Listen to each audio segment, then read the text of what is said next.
बेटी जिसे जन्म देने वाला पिता ही उसका रक्षक होता है, वही अगर उसकी जान ले ले तो सोचिए उस मासूम के नसीब में कितने क्रूर रहे होंगे। कर्नाटक के कलबुर्गी से आई ये खबर दिल को झकझोर देने वाली है। यहाँ पुलिस ने एक पिता को गिरफ्तार किया जिस पर आरोप है कि उसने अपनी ही 18 वर्षीय बेटी का गला घोंटकर हत्या कर दी।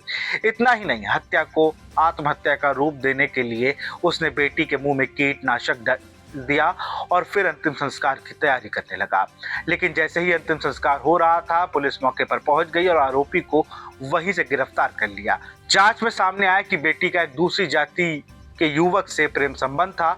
इसी बात से नाराज होकर पिता ने हत्या की साजिश रची। कलबुर्गी पुलिस के आयुक्त शरप्पा एसडी ने बताया कि गुरुवार को मेलाकुंडा गांव में यह घटना हुई। शुरुआत में ग्रामीणों को भी लगा कि लड़की ने आत्महत्या की है और वह अंतिम संस्कार में शामिल हो गए, लेकिन पुलिस को शक था और जब जांच हुई तो हकीकत सामने आ गई। पिता शंकर को डर था कि अगर एक बेटी अंतर जाति विवाह करेगी तो उसकी बाकी बेटियों की शादी मुश्किल में आ जाएगी।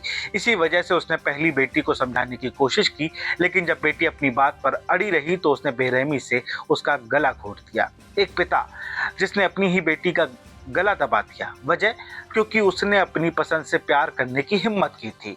सवाल यह है, क्या बेटियां सिर्फ इसलिए जिंदा रहें ताकि समाज और बिरादरी की इज्जत बस चलती रहे?